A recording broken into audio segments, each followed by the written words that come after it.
Hello, Gavin here. Welcome back to the channel, where today we're looking at this fuzz pedal from GojiraFx.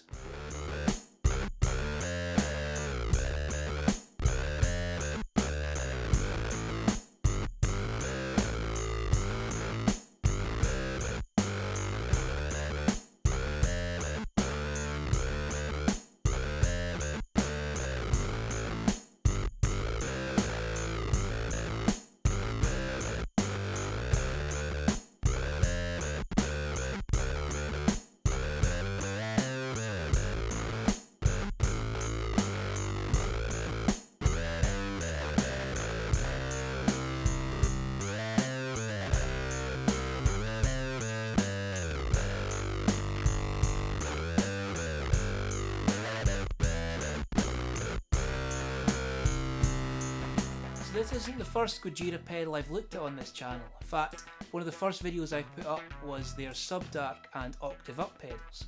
In fact, I'll have that video linked in the description down below.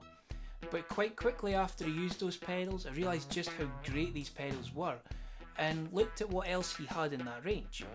And one of the things that stood out to me was the Mangler fuzz. You see, the Mangler is a fuzz pedal with an oscillator built in.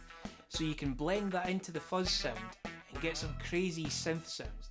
And something that I quite like that I noticed right away was your playing dynamics dramatically change how this thing sounds. But before we get into how this pedal sounds, I want to talk a little bit about the artwork, because this is something Scott offers on pretty much all of the pedals in his range, where you can get custom artwork. And I didn't do this on the first couple of pedals because I wanted that Duff beer can artwork and I liked how the octave pedal looked with just the white enclosure. But I knew for this one I really wanted something a bit different, something special to me. So this cartoon goalie is actually something I used to draw on just about everything I had when I used to play ice hockey when I was younger. This is something watching this channel that you might not know, but I'm a really big ice hockey fan and used to love playing ice hockey and was a goalie. So actually being able to combine my love of ice hockey with the music by getting the artwork on the pedals, I just thought it was going to be something really cool, and Scott did a great job of putting it on the pedal. But next up, we're going to have a look at the controls on the pedal. So first off, we've got the volume control. Next to that, we've got the frequency. Now this adjusts the frequency of the oscillator. And in fact, even with the oscillator turned all the way down, this still interacts with the tone created by the other controls. And in fact, you'll find that with all of the controls on this, so they're all very interactive, which is really cool to see in a pedal. And bottom left, we've got the sensitivity. Now this adjusts the input sensitivity for the envelope, so how you trigger the envelope with your input, in this case a bass guitar. And lastly, we have the threshold, which adjusts how the oscillator is triggered. This brings in really how much of the oscillator you get in your sound. All the way to the left, you've got the oscillator turned all the way down, but depending on how you have the frequency and the sensitivity control set, you might actually get some oscillations still occurring in the pedal, which is really cool. And actually it's part of the glitchy nature of this pedal, and I don't mean that in a bad way. You get a really random element to the sounds this create. You might play the same pattern twice, but depending on your picking dynamics, you might actually get two completely different sounding patterns depending on how you're triggering the oscillator and how the frequency is interacting. It's a really cool pedal for that. And at the start of this video you heard my favourite sound from this pedal, and that's with the oscillator all the way to the left, but with the frequency and the sensitivity set to about 10 o'clock and just the volume at half. And for me that was one of the cool synth bass sounds it could make. Real Jamiroquai type sounds, and I'm a big fan of those types of sounds, so it's probably no surprise that this was the favourite sound of mine for this pedal. But before we go into any more sounds, I'm going to just sweep through all the controls so you can see how they all sound and see how they all interact as well, because there's no way I could cover every sound this pedal makes in a 10-minute video. So let's have a little sweep of the controls now so you can hear some of the sounds this thing can make.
next up we're going to look at this oscillator.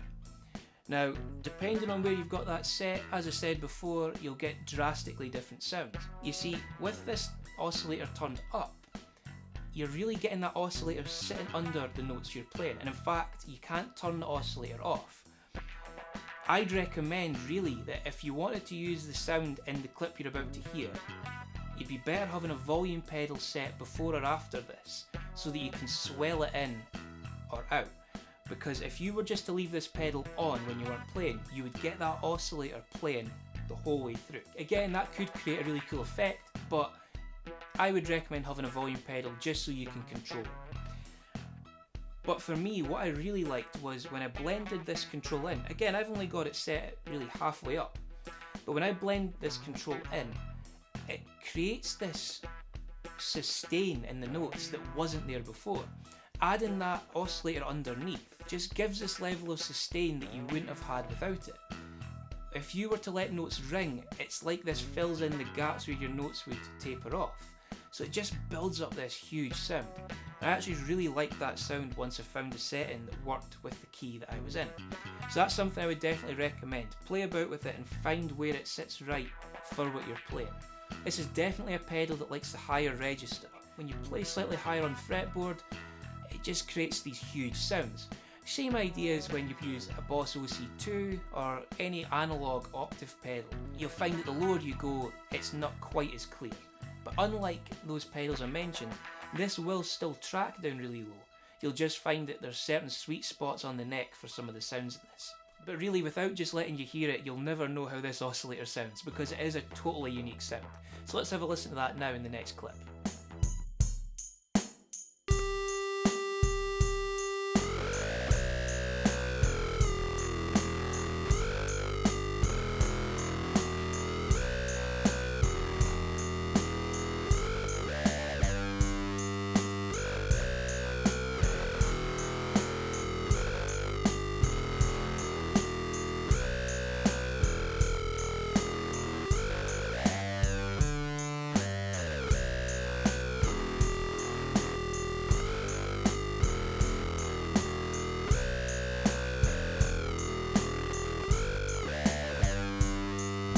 So next up we're going to look at how this thing pairs with other pedals. There is a dual pedal version of this that has Gojira's tremolo pedal built in, and that's a really cool combination actually. So to recreate this, we're going to listen to it with my current favourite tremolo pedal, and that is the UFO by Burford Effects. You can't get these new anymore. This is actually something really cool that Andy over at Funny Little Boxes brought to my attention, and I'm turning into a really big fan of this pedal. It's a really cool tremolo, and this running into that tremolo is really cool. And you'll find that the cool pedal combinations don't stop there. It does like modulation effects after it, but it also likes having an overdrive after it. And no better overdrive to use in this video than the GojiraFx Mr. Sparkle Drive. This is their now super famous drive pedal with the really cool Mr. Sparkle graphics. In fact, I have a video dedicated to this one on its own coming soon, but more on that later. This is quite a special version of the pedal as well, because Scott at Gojira has added a bass mod, but that's something you can ask for if you order one of these. But bringing it back to the Mangler, running this after the Mangler acts as a filter. Using the tone control and the gain from this, you can reshape the sound that this thing creates. So let's have a listen to that now. First you're going to hear this on its own, then paired up with this, and after it you'll hear it with the tremolo as well, so all three of them together. So before I play that clip though, I'd just like to say thank you very much for watching. You can probably tell I really enjoyed using this pedal, but I'd love to know what you think about it. So let me know in the comments down below what you thought, what your favourite sounds were, and if you've got any questions about it, because it really is an in-depth pedal. Definitely one for guys that love synth sounds. But as I say, let me know in the comments what you think, because I'd love to hear what you all thought of this pedal. But until next time, thank you very much for watching. If you enjoyed the video, like and subscribe down below, and click the bell icon so you can be notified of more content when it comes out. And until then, keep working on those bass faces.